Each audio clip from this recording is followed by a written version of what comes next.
How's it going, everyone? Welcome. How are you doing today? As you can hear the ambiance in the background, we are going to be reviewing the live stream from POE2. This is, I believe, the last live stream and big announcement before the launch of early access on December 6th. So I'm excited about this. I wanted to live stream it, but I don't know.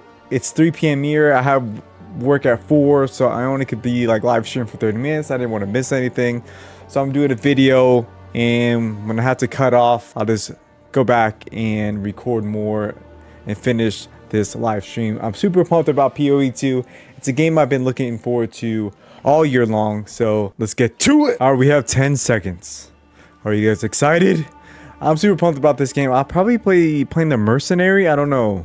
That's the one character that's drawn me the most. What are we facing here? A relic of the old world. Oh Ready your men, shit. Captain. We will only get one chance. And remember, when you hear the whispers, call for help. Do not attack. Jesus Christ. Hear the whispers. What do you think he was on about? It's Dorman, right? Yeah. Then Dorman.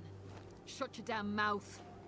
Ugh, why do I always get stuck with these rookies? Hey, the kid's got a mean cleave. Give him a chance. Quiet.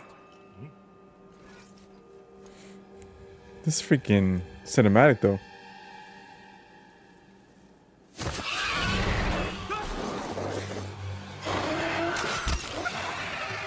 Oof.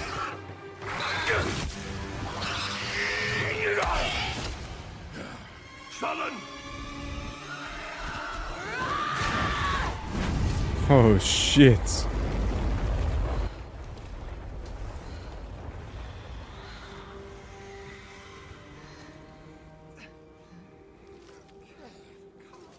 A mean cleave, eh, Captain? Rookie can't even lift his own sword. Captain Oren? Captain?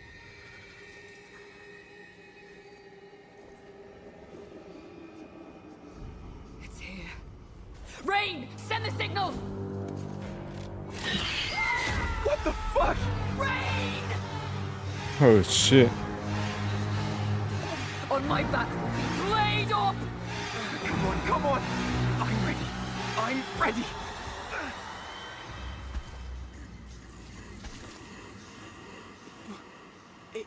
It's a man. No, it's not.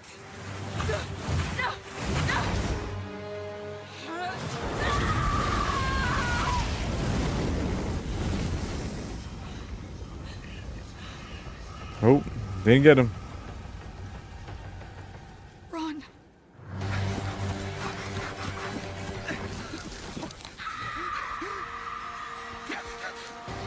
Jesus Christ, this is crazy intro, man.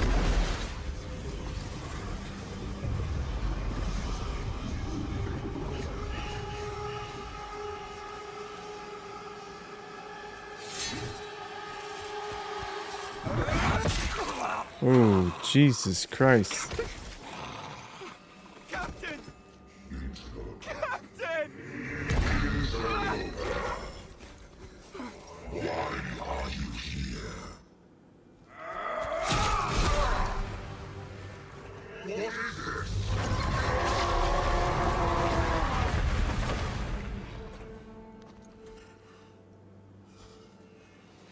Stop.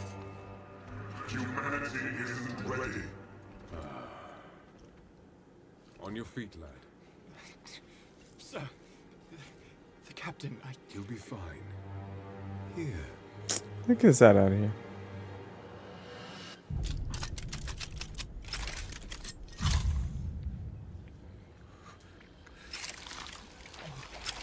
Oh. What is this?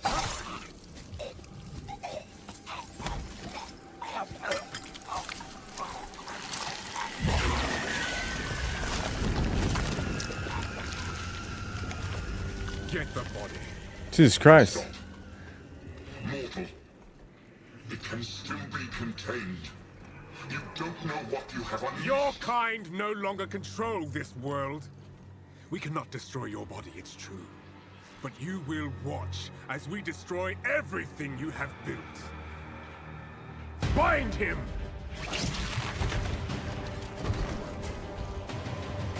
Feed. Grow, my child. I'll make sure you can eat your fill.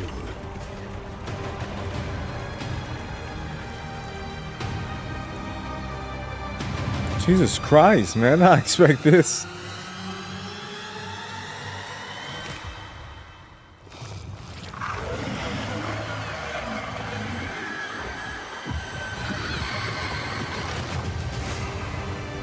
Coming out with the bangers, huh? Is that what we're doing here? Is that what we're doing here, Grinded Your Games? Is that what we're doing here? Jesus. Hi, I'm Jonathan Rogers, Game Director on Path of Exile 2. Now, Path of Exile 2 is going into early access in around 2 weeks on December the 6th. But even though it's early access, this isn't just some small taste. The game is huge. In this live stream, we're going to be introducing everything you can expect. So without further ado, let's roll the gameplay trailer. Nice. Existence is a thing of beauty. Precious, but impermanent.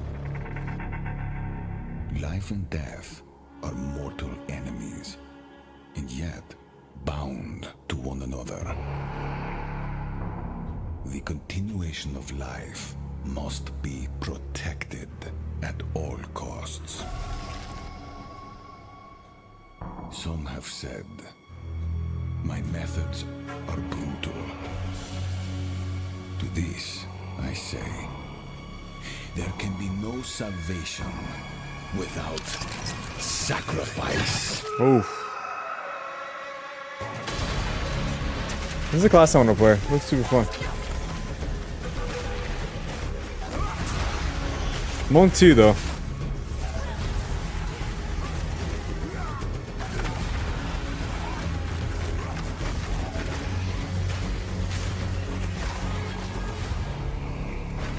Oof.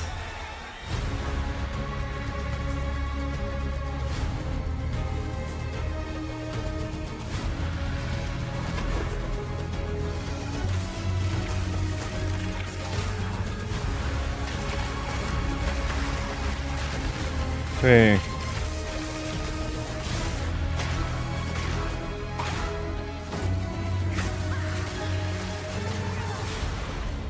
We are faced with the end, and I will do what I must.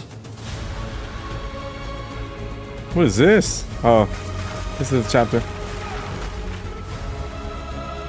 Dang, all these areas, Jesus Christ.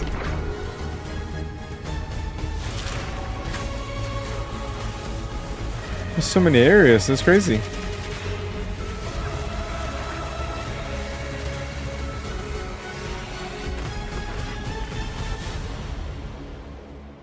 They're really putting their foot down on like D4's neck. With death, let them soon be acquainted with it. What the? These Now, as you monsters just look saw, wild. Even in early access, Path of Exile 2 is a big game. It's actually been 5 years since we announced POE2, and over that time we've revealed a lot, but it's been in bits and pieces. It's pretty hard to keep track of it all, so today we're going to do a full rundown of all the content that will be available at the start of early access. Classes, character progression systems, and for the first time, a full overview of the end game. This is going to be a big one, so get comfortable. Dang, alright, I won't be able to finish this one go. Rayclast has been free from any sources of corruption, but the Count of Ogham, tempted by promises of power, intends to harness it once more. The dead are rising, monsters are mutating, and madness is spreading. Oof, Under the Jesus. dark influence of corruption, the Count doles out sentences of death to any who would question him.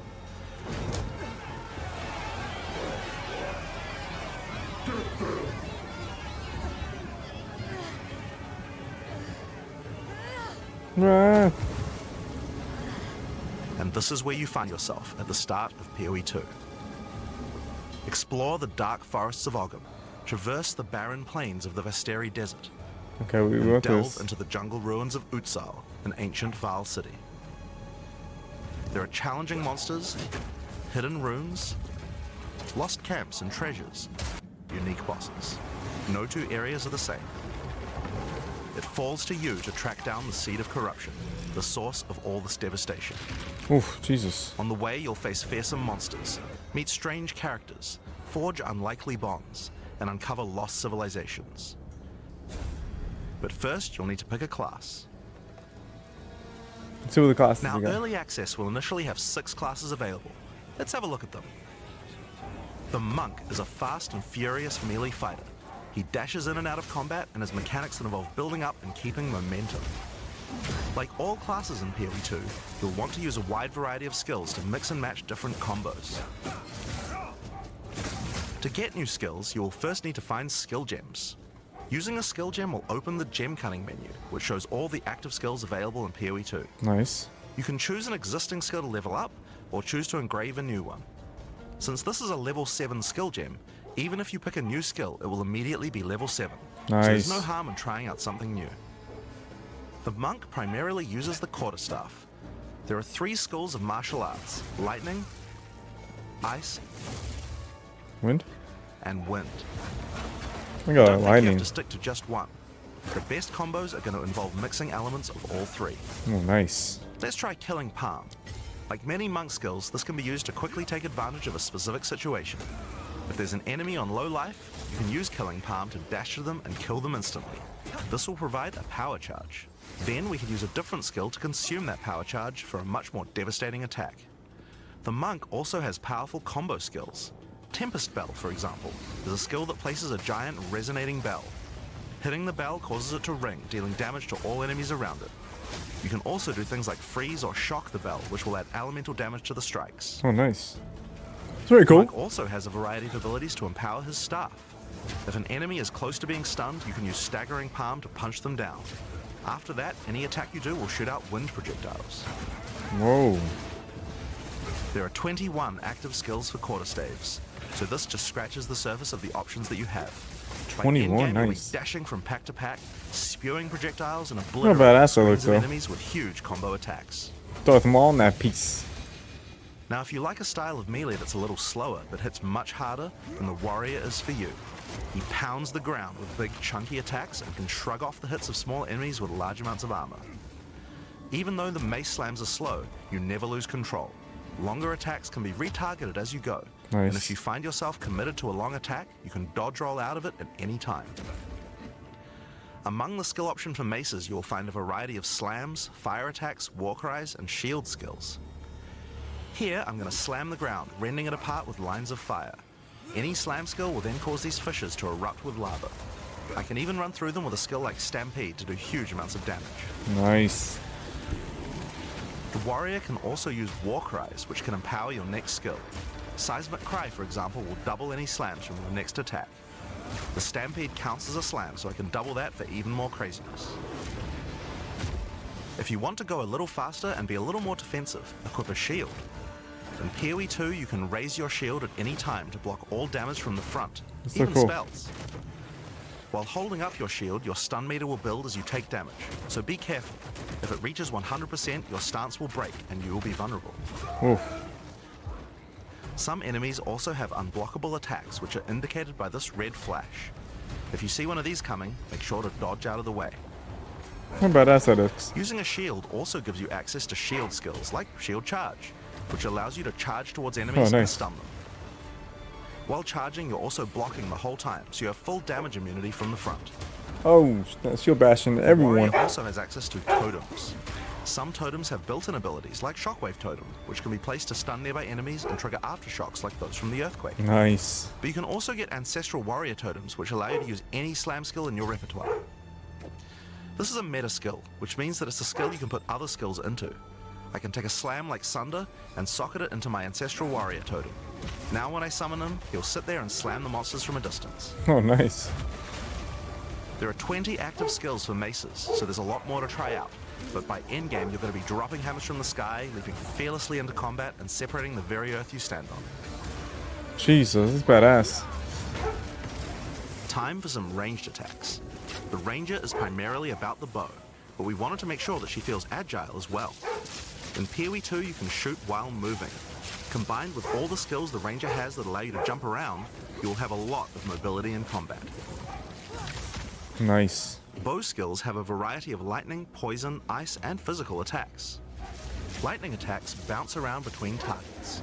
You can also stick lightning arrows in the ground which explode when hit by the bouncers, or electrocute enemies to take them out of combat. Ice attacks allow you to slow and freeze enemies to keep them away from you. Using poison, not only can you slowly damage your enemies from afar, but also grow some interesting plants. With 21 bow skills and all the mobility and combo tools the ranger has, you can take advantage of every situation. By endgame, you'll be creating hundreds of arrows, be they falling from the sky, bouncing around between enemies, or spraying out of tornadoes. You might have noticed in the bottom left of the screen that the flask slots look a little different. In POE2, you have one dedicated life flask slot and one mana flask slot. That's so awesome, man. Flasks gain charges as you kill enemies, and typically allow you to heal 6 or 7 times if they're full. But that's not the only thing you can use charges for. Charms are a new item type that will automatically defend you from various debuffs or damage types. Nice. Having trouble with getting frozen? Equip a thawing charm. When it's fully charged, it will make you immune to freeze for 3 seconds if you get frozen. To recharge them, just kill more monsters.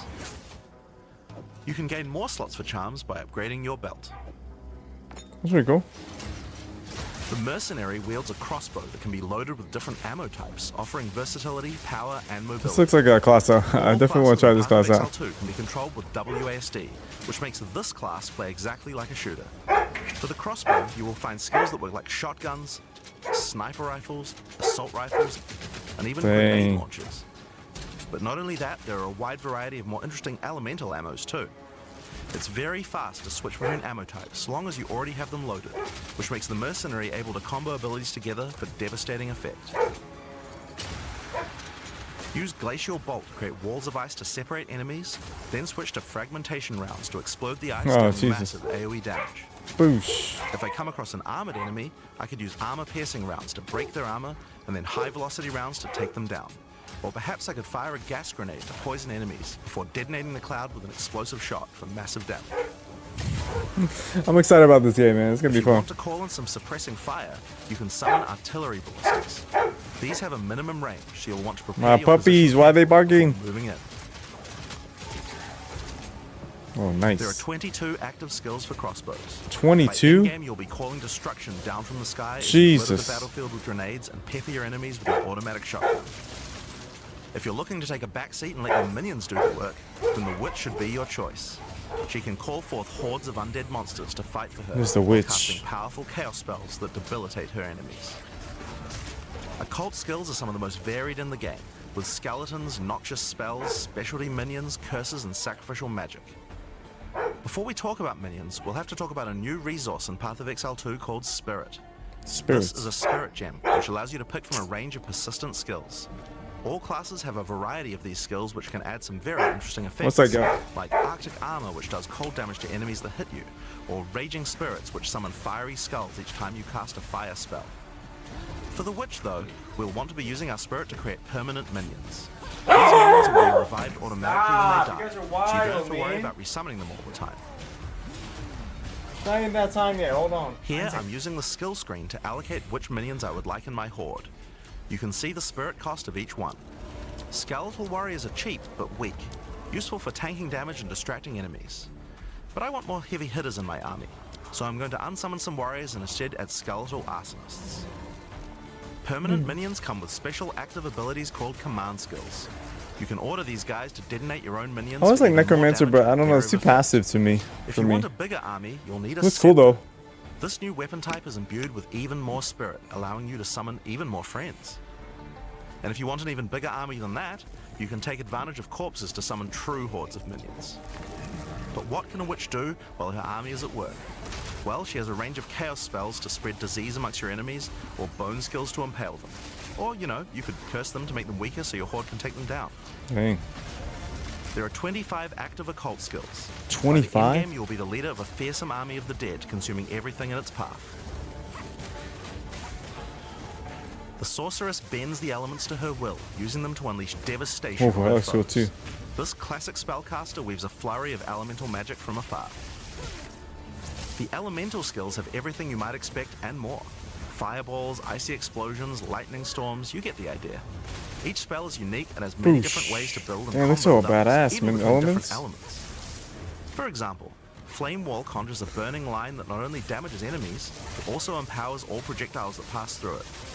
If you place a wall and Jesus. fire lightning sparks through it, they'll gain extra fire damage. It's a good idea to take advantage of the ability to automatically swap weapons when you The use certain synergy. skills. That's Having crazy. A special staff with bonuses to fire skills and another with bonuses to lightning skills can really power up a combo like this. The sorceress can also take advantage of powerful trigger gems. For example, you could grab the Cast and Ignite gem and use it with Firestorm.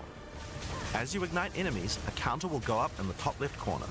When it's full, a Firestorm will automatically be cast at the enemy that was ignited. There are Oh, 25 badass. active elemental skills. By endgame, you'll be firing off teleportation? projectiles left and right as you rain down elemental storms on your foes. Jesus Christ. Now, those are the characters that will be available at the start of early access, but we will be adding 6 more character classes with just as many skills and options as these. There's a lot more to come. 6 more? There's one more important thing to mention about skills. Even though we talk about them as belong to each class, in reality there are no restrictions. You can use all these skills on any class so long as you have the attributes. For example, Attributes. a poison ranger might want to try out using occult curses to increase her poison damage. Or a monk might want to trigger elemental ice walls to use with his glacial cascade combo. The possibilities Jesus. for cross-class combos are practically unlimited. Damn. We're looking forward to what kind of things you guys might find. Now, Path of Exile is a game known for build customization, What? and we haven't even scratched the surface of what is possible yet. So let's talk about support gems. I gotta go in Path of 6 Exile minutes. 2 has a system of support gems that can be combined with your active skills to dramatically change the way they work. If you find a support gem, then right-clicking it will open up this screen. Here you will find a variety of recommended support gems for each of your skills that you can pick between. For example, this is a multiple projectiles support gem and can be used to add multiple projectiles to any skill. Ooh. Normally, when you fire a grenade, it'll look like this. But if we add multiple projectiles, then you get 3 of them. Once you have the gem, you can also freely move it between any of the skills on your character. If you want to have a multi-shot sniper rifle instead, then simply move the gem over to your high-velocity round skill. Oh, Jesus. Generally speaking, if it sounds like a support gem should work with a skill, then it will work. So it's a good idea to experiment. Note that you can only have one of each support gem on your character, so you'll want to think carefully about which supports can be used best with each skill for maximum damage. It's true. Now, if you want to stick to the recommendations, you should have a perfectly good time. But if you want to experiment a bit more, then uncheck that recommended button and you can see the full list of supports that will work with your skill. Ooh. There are hundreds of support gems to choose from, and even we don't know the results of all the possible ways these can interact. Each skill can have up to 5 supports socketed into it, and if you're clever, you can come up with some pretty interesting ideas. Now, all of this is just scratching the surface. You can make frost vortexes, break This game's gonna be people's wild, armor, man. I'm make excited. minions explode, make skills repeat, make enemies set each other on fire, cull enemies, or pin them to the ground. Supports let you drastically change the behavior of your skills and create your own unique build, or at least follow someone's OP build guide. So, speaking of builds, let's talk about one of the most iconic Path of Exile systems. 4 minutes The ago. passive skill tree. Yes, it's huge. There are over 1,500 nodes on there. Jesus. Now, a lot of people open the tree and can get a little intimidated at first, but try not to be scared. There are lots of options, but at its core, it's pretty simple. Each level you get 1 point to put into the tree. Each class starts at a different location, but they all share the same tree. Around your section of the tree, you'll find relevant bonuses for your character. You should be safe in the knowledge that there aren't many wrong choices here. Almost all the starting nodes will be useful for your character in some way. But if you do happen to make a choice you regret, you'll be able to respec any nodes you've taken by spending a little bit of gold. How's a little bit? How much a little bit? Now, the tree is generally divided up into clusters which have similar themes. In each cluster you will find small nodes that give simple bonuses like increased damage, but the real power comes from notables. Notables normally have much more interesting bonuses, and they tend to care a lot more about how your build works and what skills you're using. For example, in the mercenary area of the tree, this one gives a 25% chance for crossbow skills to not consume a bolt. Nice. Here's one that gives grenades a chance to blow up a second time. This one gives a chance for projectiles to rebound off terrain, as well as Ooh. giving you some pierce chance to make that more likely. Note that even though this is in the mercenary section, this would work with projectiles from all classes, so there are often reasons to go to different areas of the tree. In order to get between these clusters, you will generally have to allocate nodes in the attribute highways. Attribute nodes allow you to pick which attribute you would like to use. Oh, that's pretty so cool. It's very easy to get points for any attribute that your gear might need. You can change which attribute these nodes give you That's for pretty half cool. price at the respec vendor. In addition to notables, you will also find even larger passives called keystones. Keystones have both an upside and a downside, and often require changing your entire build to design around them. A great example is Giant's Blood, which allows you to wield two-hand weapons in a single hand, but doubles the attribute requirements of them. You can use a two-hand mace with a shield, or even dual wield them. Oh shit. Or how about Mind Over Matter, which makes all damage go to your mana pool first before your life pool, but you lose 50% of your mana regen. Skills like these can be tough to build around, but if you're up for the challenge, they can be very rewarding. As we showed you earlier on the Sorceress, you can swap between weapon sets on the fly as you use certain skills. One of the new features in Path of Exile 2's passive tree is that you can choose to have your passive tree change as you switch between weapon sets to take advantage of specific bonuses on the tree. For the Sorceress, you might want to change between fire and lightning specialization. Or you could switch between one-hand and a two-hand setup in order to be able to block boss attacks while following up with heavy hits from your bigger mace. Or perhaps you could have a full curse setup on your witch to debuff enemies before switching to a chaos degen build for maximum damage. Pretty cool. If you want to stick with just one weapon set, you can just use these specialization points as bonus points to invest however you like, but creative players will find plenty of opportunities with this system. You can get weapon specialization points throughout the campaign from optional bosses and quests. For example, if I manage to defeat the Crowbell, I'll get a weapon specialization book. There are lots of other permanent boosts available from the campaign too. On the map you can see icons that indicate the many optional encounters you can find. Nice. Some of them have permanent character boosts, and others have powerful items. If you're having trouble getting past a boss, it might be a good idea to explore and see what you can find. For example, if you defeat Blackjaw the Remnant, you'll gain a permanent increase to fire resistance. Nice. One of the most important finds are spirit bonuses. You can find the first one here in the Canopy in Act 1. Defeat the boss in this area to acquire a permanent addition of spirit. The permanent buffs you gain from spirit are very powerful, and every class will find a use for them, so make sure you hunt down these upgrades. There's one in each act.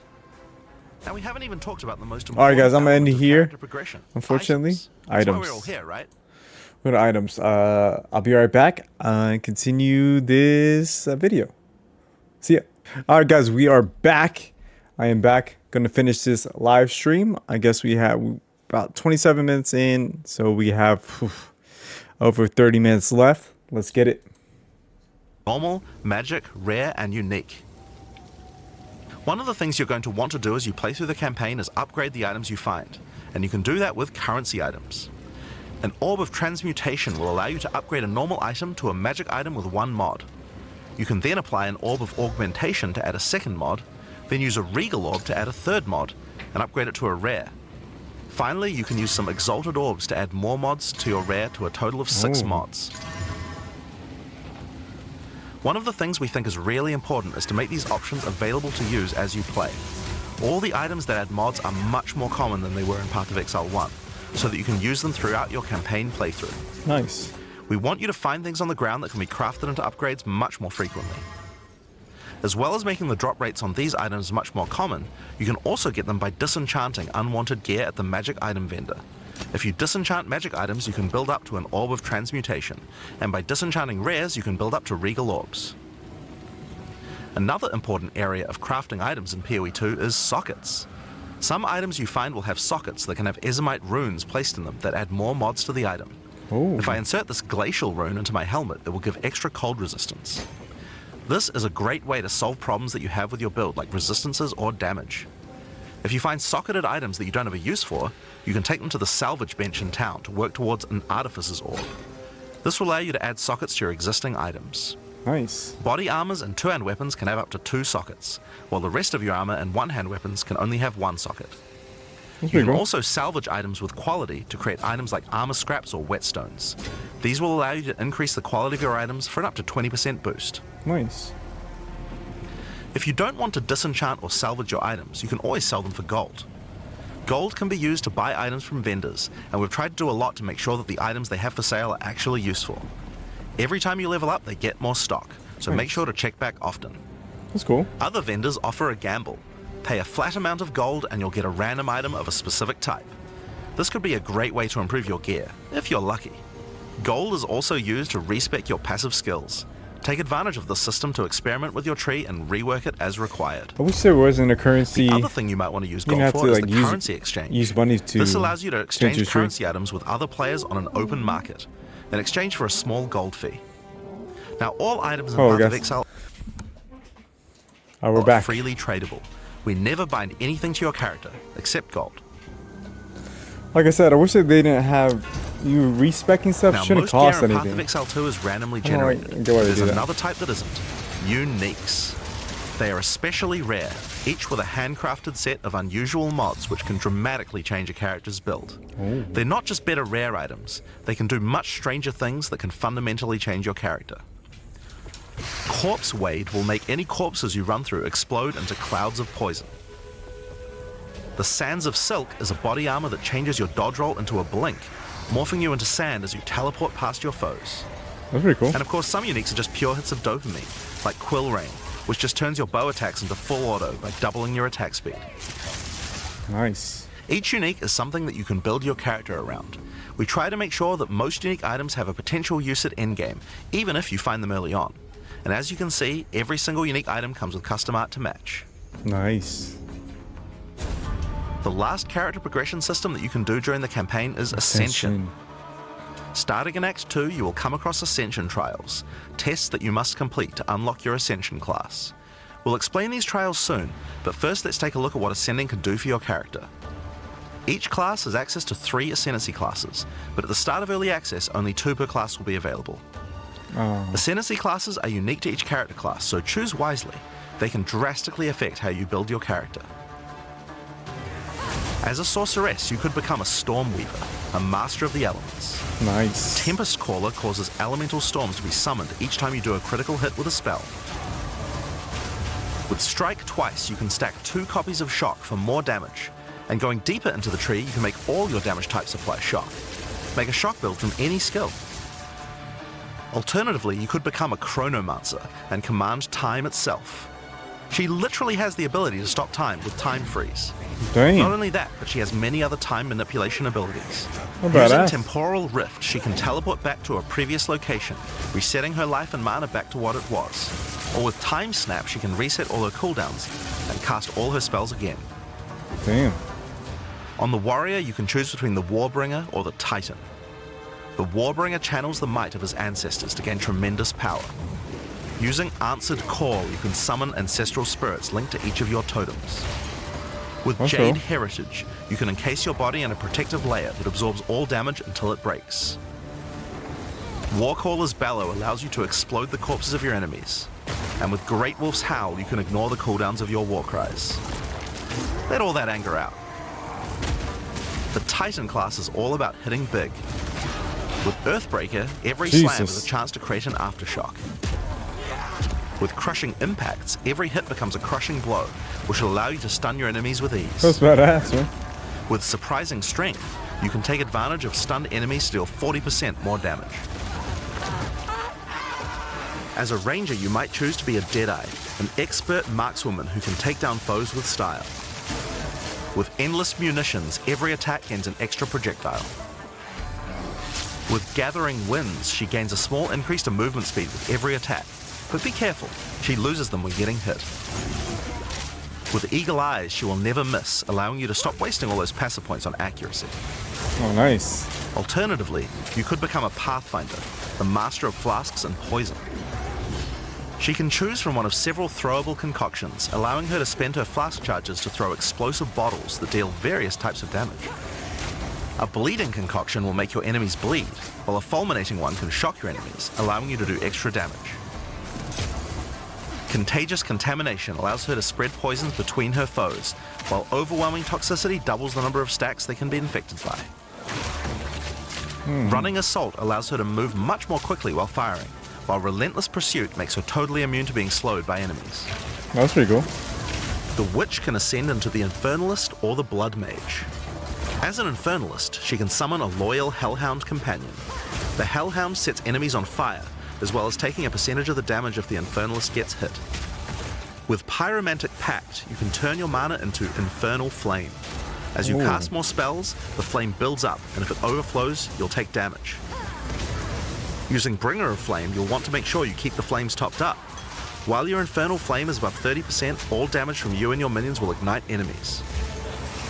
This game looks wild, man. She can also transform into a literal demon.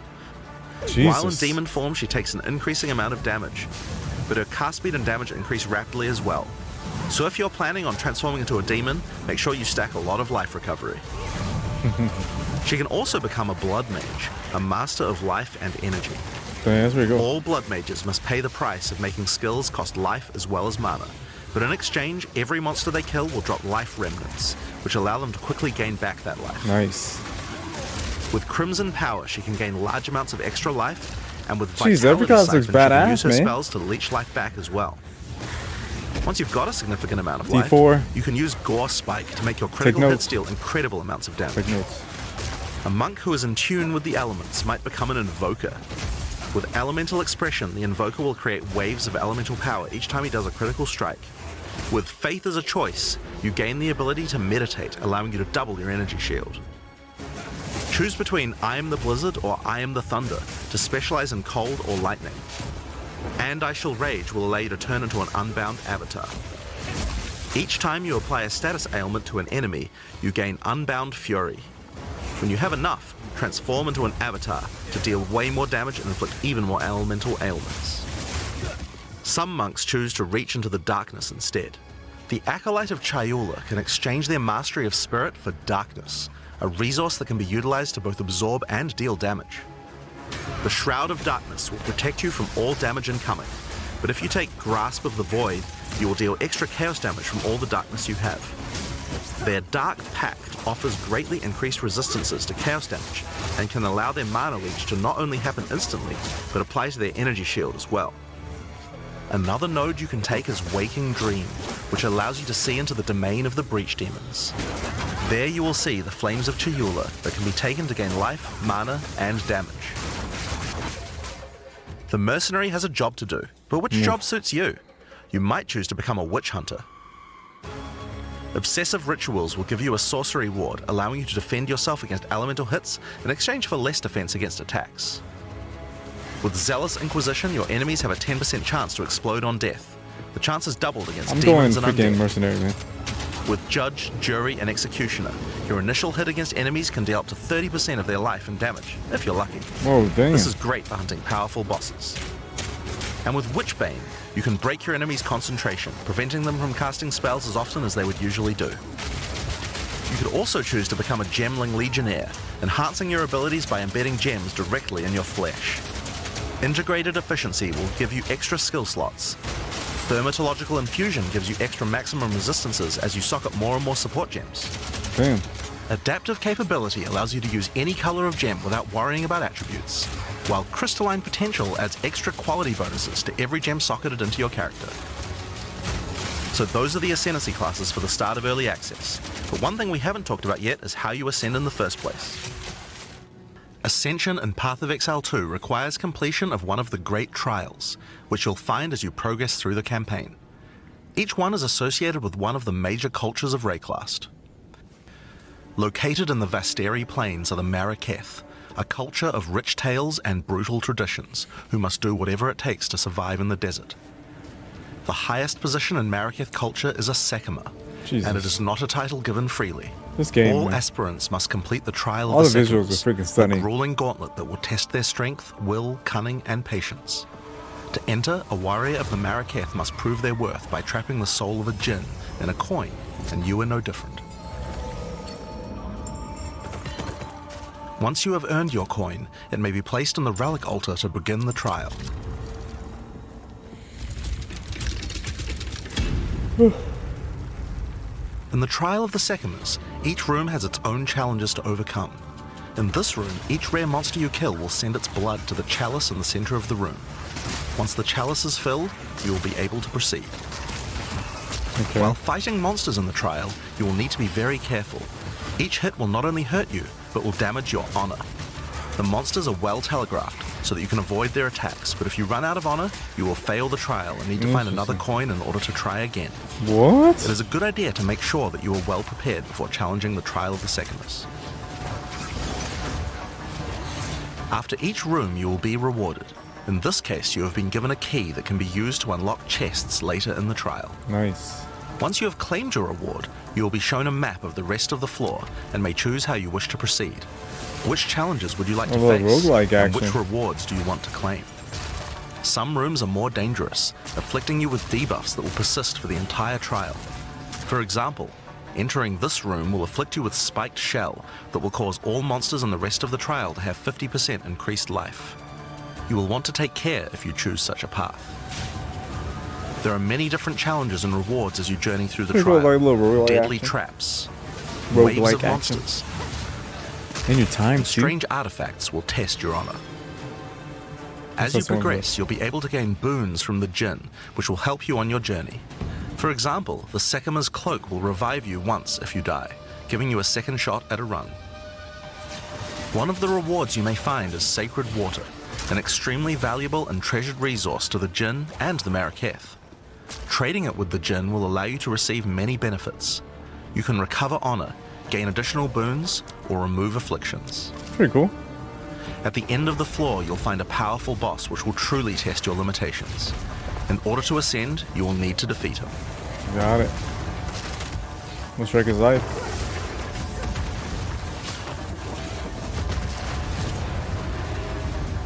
Having defeated the boss, you've earned the right to ascend. But first, the loot. The keys you have found may be used to open the various treasures in the vault at the end of the floor. We only have a single bronze key, so we'll just have to open one of these small chests. If you want to open the better ones, you'll need silver or gold keys. Let's use the Altar of Ascendancy. Your first ascension will allow you to pick your class and grant you 2 points to use in the tree. Hey. Now there are more floors and many more rewards that can be found within the Trial of the Sekimas, but we'll save that for the section on the endgame. For now, let's talk about the second Ascendancy trial, the Trial of Chaos. In Path of Exile 2, you can choose whichever trial you like to earn your ascension. Each culture on Rayclast had their own methods to ascend. If the Trial of the Sekimas is not your kind of playstyle, or you're finding it too difficult, you could try another. You can gain all your ascension points from just one, or mix and match them. It's up to you. For early access, we will have 2 trials as options, with a 3rd trial coming later for the full release. Nice. While exploring the Vaal jungle, you'll discover the Temple of Chaos. Before the Vaal embraced the science of corruption, their civilization worshipped chaos. This ancient trial was once used by the Vaal to test their high priests. A high priest of the Vaal must show willingness to risk everything to gain power. Entry to the trial requires a token from a strange entity known only as the Trial Master. For those in which he sees potential, he shall inscribe an ultimatum. Many have attempted these trials in search of greatness. Most have perished. Will you be able to defy the odds? Before you begin each chamber, the Trial Master will offer you a reward and a choice. Choose one of 3 tribulations to affect you through the rest of the trial. These modifiers might beef up the monsters, curse the player, or add environmental hazards like turrets or trap runes. In this case, we'll be picking shocking turrets. Kind of like roguelike. It's pretty cool. As you enter the room, the Trial Master will fill it with hazards to test your commitment. In this case, you must destroy all the monsters that fill the room, while dealing with the lightning projectiles from the shocking turrets.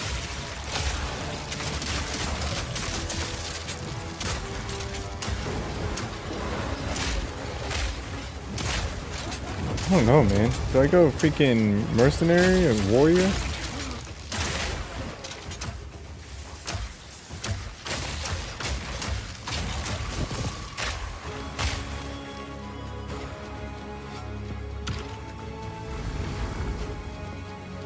After each room, you will need to make a choice.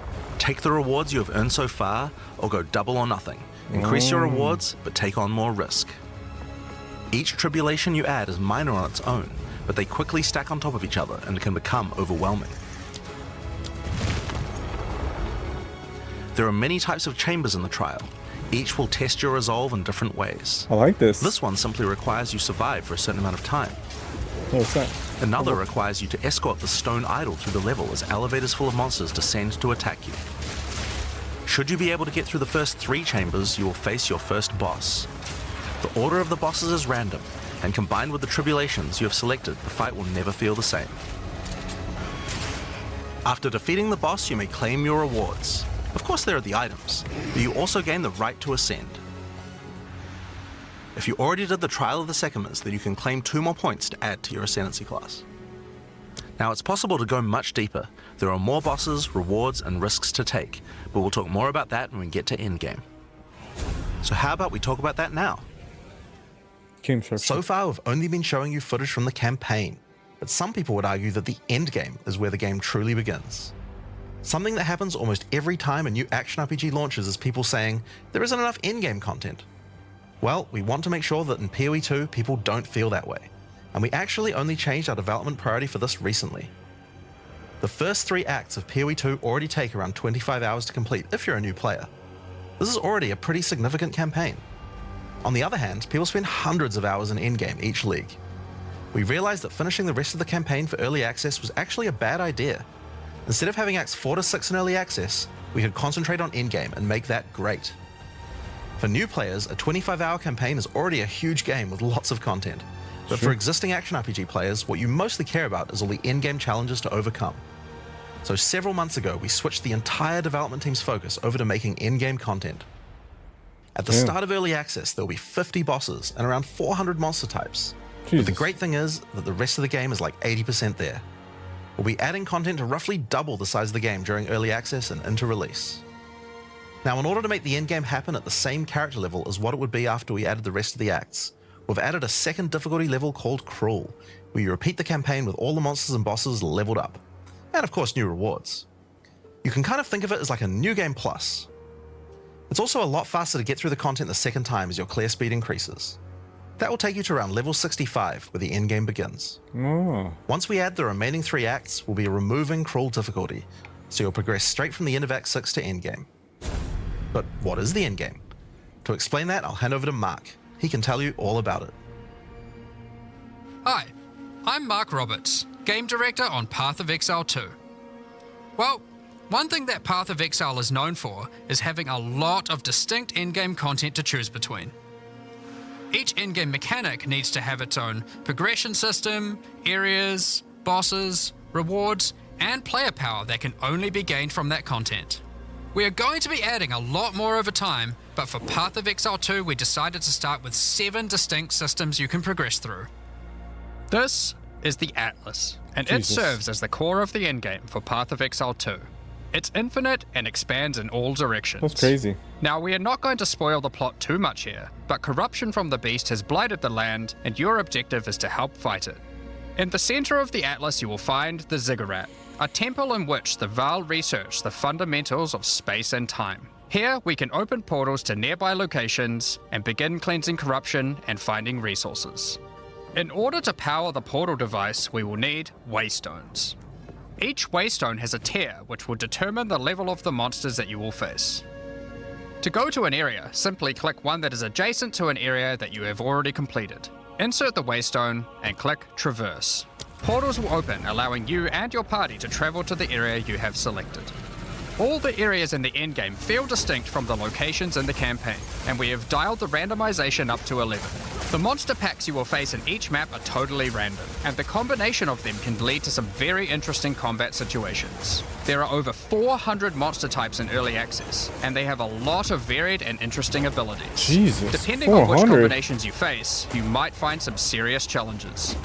In order to cleanse the corruption from the area, you will need to defeat all the powerful rare and unique enemies in it. Once you have done that, the area will be marked as completed and you will be able to travel past it to progress deeper into the world.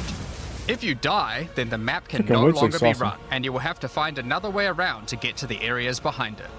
There are also all kinds of other random encounters you might run into as you play maps. One such encounter are precursor artifacts. These are ancient, corrupting monuments that irradiate the monsters around them. The monsters that feed off the corruption are drawn to their power. If you defeat the monsters and cleanse the artifact, you will get a powerful temporary buff. Some of the buffs make you faster, others rain lightning or fire around you, and some even give you increased experience or help you find better items. You can also find strong boxes. These enigmatic chests guard piles of treasure, but are always a trap. Monsters lie in wait to attack you the moment you open it, and the boxes often have mechanisms to unleash powerful spells or dangerous debuffs. There are different types of strong boxes containing different items, and you can even use your currency items to craft them on the fly, so you can optimize the content. But be careful of opening one you can't handle.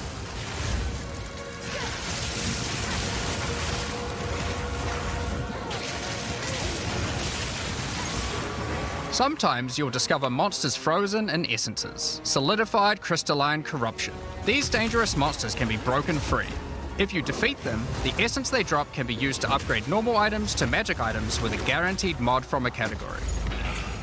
Jeez, I don't know what class For I want to example, be. we could use this one on some boots to ensure a movement speed mod.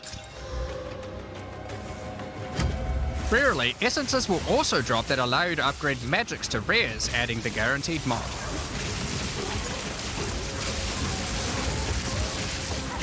Yeah, guaranteed mod. This is incredibly powerful since it allows you to get a second deterministic mod in your crafting projects. Combining these with the currencies that are commonly found in Rayclast for modifying items, and we can get a very nice pair of boots indeed. Pretty cool. Waystones, I guess like to all items, know exactly what can you want. also be crafted using your currency items. Adding prefix mods will improve the rewards, while suffix mods increase danger. The more dangerous a map is, the more waystones will drop. Adding mods to your waystones is key to progressing to higher tiers and sustaining them, but it will require you to take on larger challenges. There are a variety of factors you'll have to consider when crafting your waystones. Some maps will have higher density, some lower, some have more magic and rare chests, or monsters, some are more linear, and others more open. Make sure you explore and think about what makes certain maps good if you want to maximize your returns. As you cleanse corruption from higher and higher tiers of the Atlas, you will gain points that you can spend in the Atlas tree. This tree allows you to juice the danger and rewards of all areas in the endgame. You could increase the number of monsters, the number of rares, the number of precursor artifacts or strongboxes, even the quantity of item drops. As you explore the endgame world map, you'll notice various different biomes, from snow-capped mountains to dense jungle valleys. Most maps are restricted to certain biomes. As you continue to Map is explore freaking deeper into huge. the Atlas, there are all sorts of things to discover. These cities are constructed by different peoples of Rayclast, and have specific items that can be found there. These strange structures marked on the map don't appear to do anything for now. Perhaps you'll work out how to use them later. You might find unique maps like Untainted Paradise, an undisturbed island full of beasts that give an extreme amount of experience. You may even find a lonely man just enjoying his retirement who will give you a unique item for free. In addition, you can find special areas that would make a good spot to set up camp. Clear these areas of their hostile inhabitants, and you'll be able to claim them as your own hideout. You can decorate your hideout as you see fit and invite various NPCs to join you there to create your own personal base of operations. Nice. I don't know, man. These classes A great look all tool for great. exploration are towers. These mysterious precursor constructs are dotted around the Atlas. Completing the tower will reveal a large area around it, allowing you to scout out your next challenge. There are lots of things to find, so keep looking. Some sections of your Atlas are influenced by corruption. This adds extra modifiers to the maps in the region, increasing difficulty and rewards. Here, slaying monsters in close proximity to each other will cause the vestiges of corruption within them to merge together, forming powerful and grotesque abominations. You may have noticed while looking at the Atlas that some of the areas have these icons above them. The icon indicates that the area contains some kind of special encounter. This icon indicates that the area has a powerful boss. Because only 1 in 4 maps contain a map boss, we are able to make them very powerful and very rewarding. These bosses come from the campaign, but have had their difficulty increased with changes to AI and some of their abilities. It's Nice. worth noting that because you can see where the bosses are, you can choose to take them on or avoid them. If you do choose to hunt bosses though, then you will be rewarded with special points for the boss hunting section of the Atlas skill tree. The points here will allow you to specialize in boss killing, giving you much greater rewards for defeating them. Damn, For that's each fast. different type of content in the endgame, we are adding specialized trees in order to make it so you don't feel the need to respec your points when you change between different types of content. We will be showing you 7 of these by the end of this presentation, so there is still a lot more to come. Bosses are 7 not more. the only icon you will see on the Atlas. Let's take a look at one of the endgame systems, Breach. If you played POE1, you might be familiar with Breach. For POE2, we have created sequels to several POE1 leagues. While the mechanic is familiar, the monsters, bosses, rewards, and progression are all new. A breach is a tear in the fabric of reality. Opening it will allow you to see the demons and otherworldly monstrosities that lie in wait on this other plane of existence. By engaging with a breach, you'll create a bridge between their world and Rayclast. That's pretty cool. In order to keep the breach open, you will need to kill the demons that pour forth. The faster you can kill the monsters, the more monsters you will fight, and the more loot you will find. You can also find clasped hands that will open and drop more items if you run over them. These can be a good boost to the rewards of the breach, so keep an eye out. One of the rewards that you may find while fighting monsters from Breach are tablets. Look at that freaking attack. Tablets are special items that can be used with precursor towers to add more encounters to the Atlas. Breaches will drop breach tablets. Clicking on a completed tower will allow you to consume the tablet to add more breaches to areas within range of the tower. This makes all the content in the Atlas self-sustaining. Want to do more breaches? Find the tablets, add them to your towers, get more breaches, getting more tablets. Soon your Atlas will be covered in otherworldly domains. In addition, like all items in PoE, you can craft them. Use your currency to add mods to your tablets, allowing you to upgrade all the breaches in range. Tablets can have up to 2 mods. These mods do things like adding extra rare monsters, extra clasped hands, or even monster density of breaches, allowing you to keep them open longer. Often, you will find multiple towers near to each other with overlapping areas of effect. This can allow you to rarely juice the mechanic by stacking the mods from multiple tablets. In your fight to hold the breach demons at bay, you may want to use the powers of their world against them. Each endgame mechanic always has player power that can only be gained from that mechanic, and Breach is no different. In Breach, you will find catalysts, items that can increase the quality of rings and amulets by improving specific mobs. You can also find Breach Rings, a special base type that can have its quality improved by catalysts up to 50%. In this case, you could create a ring with around 170 life. Breach Rings can become some of the strongest rings in the game, giving you some good motivation to face the demon hordes. Wow. In addition, each endgame mechanic needs to have a pinnacle endgame encounter. While killing Breach monsters, you may find Breach Splinters. Collect enough of these and you'll be able to create a Breach Stone. Using a Vaal technology called the Realm Gate, you can use your Breachstone to access their domain and bring the fight to them. In this twisted domain, you will find nothing but a single massive breach. Triggering it will reveal hordes of breach inhabitants.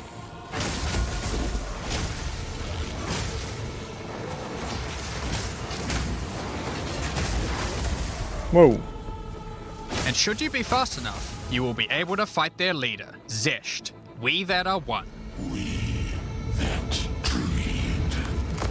We in nightmare. We that are one. Fate. What has hands and wings? Oh, no way. The flick. Bah.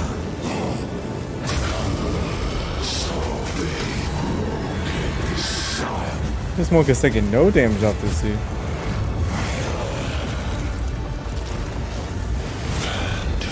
This is just one of the pinnacle encounters of POE2. We won't be showing the rest of them, so you will have to discover them for yourself. But rest assured, this is some of the hardest content we have ever made. All of these encounters have specific uniques that can only be found from them, but that's not all. We still have the progression system. Defeating Zesht will give you points to allocate into the breach section of the Atlas tree.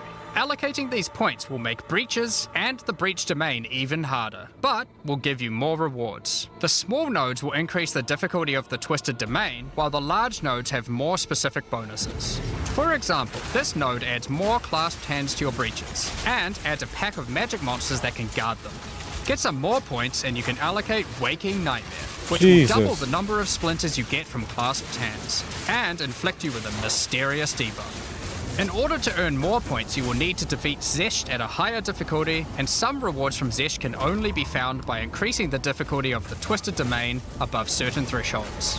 Defeating Zesht at difficulty 4 will be a challenge indeed, but there are many more threats in Rayclast. Ritual altars are sacrificial sites built by the mysterious King in the Mists. If you encounter this symbol on the Atlas, then you know that the area contains ritual altars. Ritual altars demand tribute. Every monster you slaughter in the circle will feed the altar. After the sacrifice, touch it to begin the ritual. The monsters you just killed will be resurrected by the King of the Mist's dark magic, and you must fight to survive. The tribute you have offered to the altar can be spent to buy powerful items, but they can be expensive. To gain more tribute, you will want to find more altars. Each successive ritual you do within an area will spawn the monsters revived by the previous ones, in addition to the ones you sacrifice next to it. By the end of an area, you will be fighting a truly imposing number of foes, but will have a significant amount of tribute to spend. One of the rewards you can buy with tribute are omens. These are special items that allow for metacrafting. Crafting items that affect other crafting items. Have an item with good prefixes but bad suffixes? This omen will help you to remove the mod you don't want while keeping the ones you do. There are a bunch more of these with different effects, but we will leave them for you to discover. Now don't forget that Ritual will also drop tablets, which can be used to specialize into getting more rituals. If you want to get to the pinnacle boss of Ritual, then you will probably want to use them. They can also be crafted to grant mods, making your rituals more rewarding. The pinnacle encounter of Ritual is the King in the Mists. Feared by the Asmeri people, he is said to have brought eternal darkness to the Wildwood. We won't show the encounter, but just like Breach, there are a range of unique items you can get for defeating him, and you will gain points in the ritual section of the Atlas tree. Some maps have been touched by insanity. A mysterious entity has taken a special interest in you. Step through the looking glass and you will find your nightmares coming to life. When you touch a mirror, the mists of delirium will spread out across the area, infecting your mind. You must stay within the mist to maintain the nightmare, which is as profitable as it is terrifying. Everything you kill will increase the rewards that drop. However, the deeper into the mist you travel, the stronger the monsters are. Be careful not to overstay your welcome. Rare and unique enemies will become vessels for terrifying demons, who will manifest out of them to unleash powerful attacks on you. The mist also offers a strange crafting material, distilled emotions. By combining these emotions, you are able to instill your amulet with a notable from the passive skill tree. This is like gaining an extra passive point for free, attached to your gear. They are also particularly great because you don't have to traverse the tree to get them, allowing you to get off-class bonuses that would normally be much harder to get. How you approach it is Distilled different. emotions can also be used to instill your in-game maps, That's what's applying unique about Delirious to them and adding additional So I'm like, difficulty wait, it's kind of all the and same. You rewards, just kill monsters, allowing you to but just in further different juice ways and your different in-game rewards. maps. The tablets you can Different find things you from get. Deliria can be Different- used to further different improve, skills. increase pack size, make the fog dissipate slower, or improve your progress towards the pinnacle encounter of Delirium. Speaking of which, every now and then you will find simulacrum splinters. The mysterious entity will create strange encounters based on warped versions of your own memories. Monsters and simulacrums come in waves that get progressively more difficult. You will receive loot at the end of each wave, and you will have to make the decision to leave now or continue on, facing up against even tougher foes from the mist. The bosses you will face as you get deeper into a simulacrum are truly terrifying. If you can complete a simulacrum, you will gain points for the Delirium section of the Atlas skill tree. It's a lot to Next take up, in, we have especially if you're a Expedition. noob to this game. Like me. Occasionally, while clearing corruption, you will encounter these Kalguran settlers. The Kalgurans have discovered ancient burial sites with lost Verisium artifacts, and they want you to help dig them up with explosives. The Kalgurans have marked the locations where the relics can be found. Place explosives as best you can to dig up as many as possible. There is just one problem. Corruption has brought the corpses of their ancestors to life, so you might have to do a little cleanup before you can reclaim the artifacts.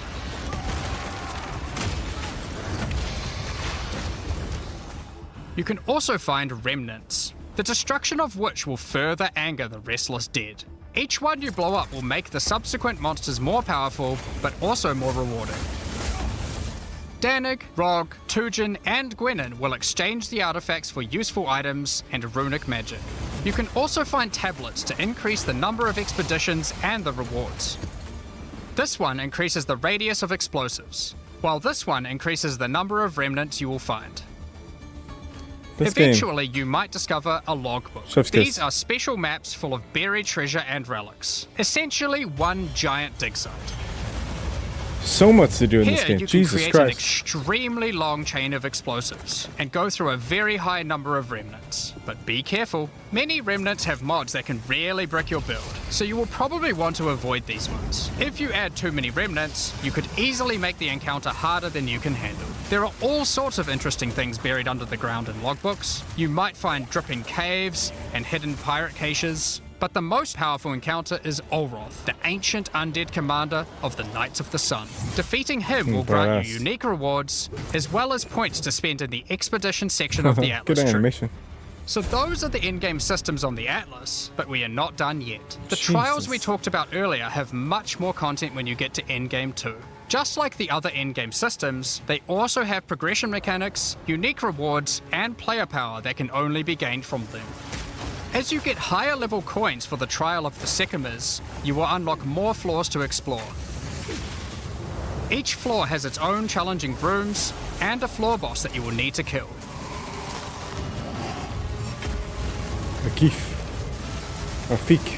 There are 4 floors in total, leading to another pinnacle boss at the end of the last floor, which can only be accessed at endgame. The Trial of the Sycamores is where you'll find jewels, which you can socket into your tree.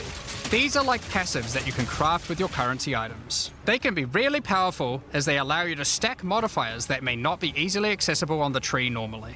This jewel gives lightning damage and shock chance, for example. Ooh, nice. There are quite a few jewel sockets on the tree, so it's possible to gain a lot of power here. There are also other types of jewels that don't provide any bonuses themselves, but affect other passives surrounding them. This jewel increases the effect of small nodes and radius by 25%. With careful placement in the tree, you could get a significant amount of power from it. There are also unique jewels available with very interesting effects, but you will have to find those for yourself. In order to push further into the trial and uncover the secrets of the Maraketh, you will want to take advantage of its progression system, relics. Relics are items that can be placed in the relic altar as you start the trial. They give special bonuses that affect the trial, making it easier and increasing its rewards. Of course, you can craft these with your currency items, making them even stronger. If you can complete the entire trial overcoming all 4 floors, the final boss will reward you with one of many unique relics. These relics will be consumed when used on your next run, but can reward you with unique and powerful items. For example, this is the Last Flame. If you use it, you will have only 1 honor for the entire trial, so you will need to do a completely hitless run.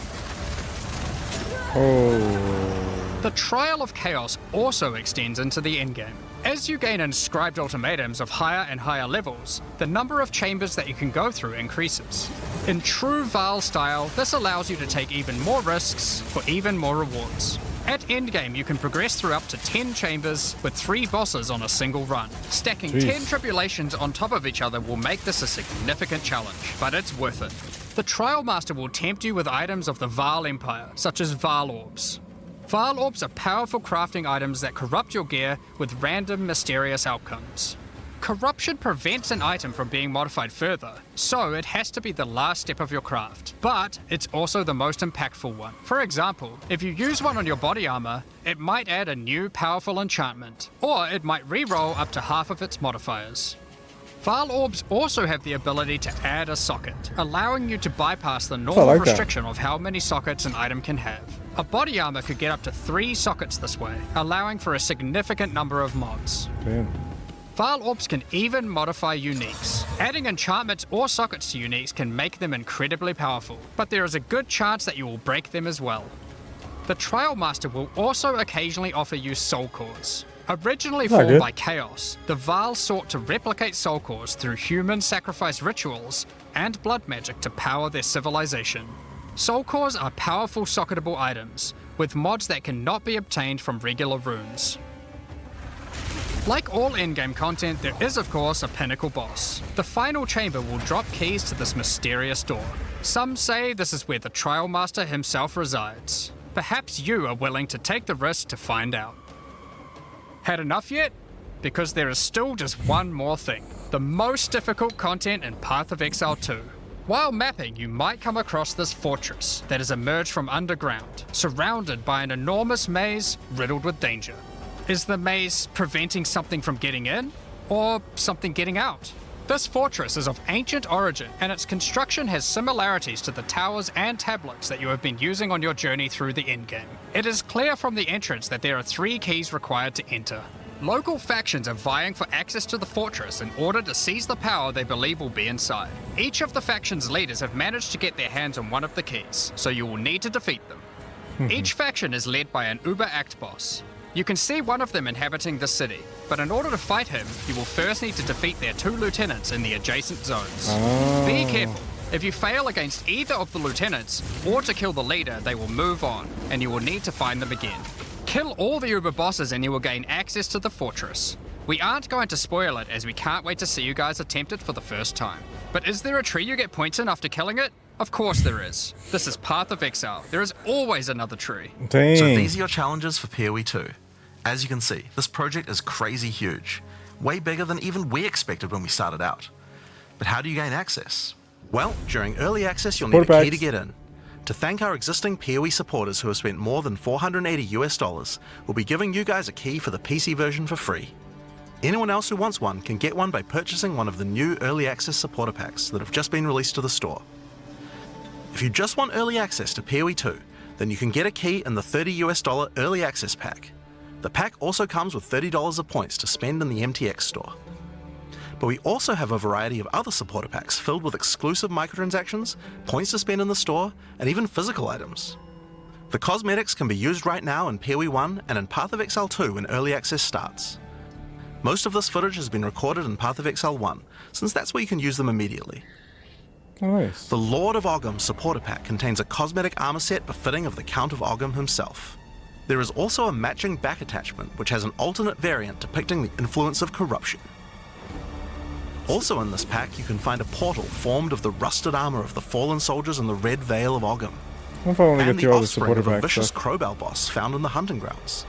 This one doesn't look so vicious though.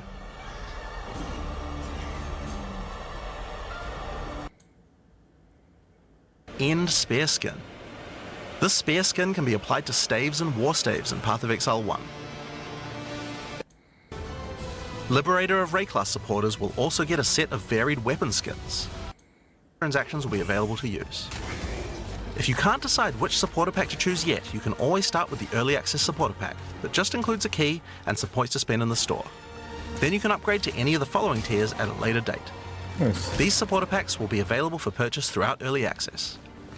We'd really like to thank you for your ongoing support. Without you I'm not guys, too Path of interested in Exile 2 could not have microtransactions. happened. Yeah, but let's get the Now, $30 I'm sure you one. guys have a lot of questions. Stick around, because coming up next, we have a live Q&A with Ziggy D. Alright guys, freaking Path of Exile 2. I've watched this all. Am I more excited? Yes. Am I gonna get this game? Yes. I'm probably gonna do, like I said, the $30 version. I'll wait and see if there's a cool microtransaction that I want, but I'm not too big into buying like cosmetics for these games. But I just want to have fun. I'm not sure what class I'm gonna do. I'm leaning towards mercenary. The warrior looks freaking badass too. The freaking witch. It's like, dang. This game, monk looks cool, but that's probably gonna be my third choice. That's probably gonna be, well, probably fourth. Mercenary, the warrior, and then the witch, and then maybe monk, and then maybe the ranger chick. Yeah, this game's looking pretty awesome. Hopefully you guys enjoy.